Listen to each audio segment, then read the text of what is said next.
দেখেন, নির্বাচনের হাতে গোনার মাত্র 5 দিন বাকি আছে।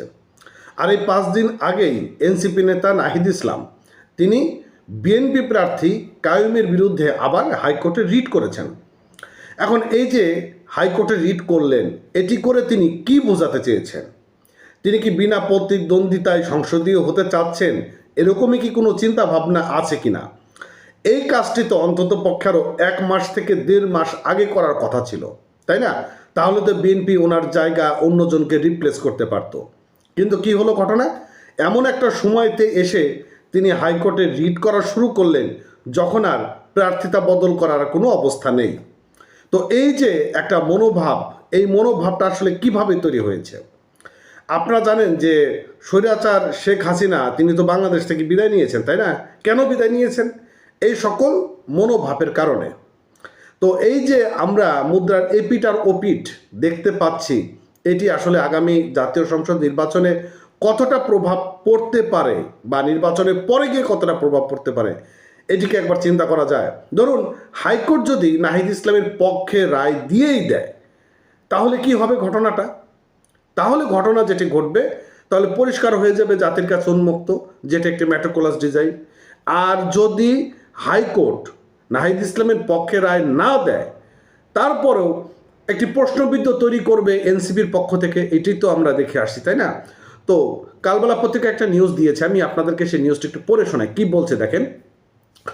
আসন্ন ত্রয়োদশ জাতীয় সংসদ নির্বাচনে ঢাকা 11 আসনে বিএনপির মনোনীত প্রার্থী এম.এ. কাইয়ুমের প্রার্থিতা বৈধতা চ্যালেঞ্জ করে লিভ টু আপিল বা আপিল করার অনুমতি আবেদন করেছেন একই আসনের প্রতিদ্বন্দ্বী প্রার্থী। আর জাতীয় নাগরিক পার্টি এনসিপির আহ্বায়ক নাহিদ ইসলাম এই আবেদনটি দায়ের করেছেন। শনিবার নাহিদ ইসলামের আইনজীবী জহিরুল ইসলাম মোসা জানান যে আপিল বিভাগের চেম্বার আদালতে আগামীকাল রোববার অথবা ভোটের আগেই এই আবেদনের উপর শুনানির চেষ্টা চালানো হবে। এর আগে কাইয়ুমের প্রার্থিতা বৈধতা নিয়ে নাহিদের করা রিট 3 ফেব্রুয়ারি সরাসরি খারিজ করে দেন হাইকোর্ট। আর এই আদেশের বিরুদ্ধে আপিল বিভাগের সংশ্লিষ্ট শাখায় 5 ফেব্রুয়ারি লিভ টু আপিলের দায়ের করেন নাহিদ ইসলাম।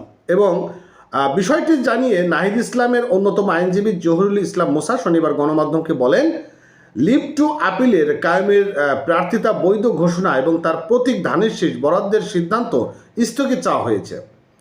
আপিল বিভাগের চেম্বার আদালতে রোববার শুনানির চেষ্টা থাকবে এবং তা না হলে নির্বাচন আগে শুনানি চেষ্টা থাকবে। দেখেন, ধানের শীষ যে বরাদ্দ সেটি স্থগিত চেয়েছে।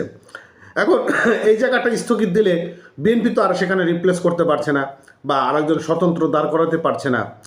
মানে কি বলবো, মানে আমরা আসলে কোনো জায়গাগুলোতে শান্তি বা প্রশান্তি এই বিষয়গুলো আর খুঁজে পাচ্ছি না। তো এই ছিল আপডেট। এবং আগামী দিনে নির্বাচন শেষ মুহূর্ত নিয়ে অনেকের প্রশ্নও রয়েছে। ভালো থাকেন, সুস্থ থাকেন, চ্যানেলটা সাবস্ক্রাইব করবেন, পেজটা ফলো করবেন। Thank you.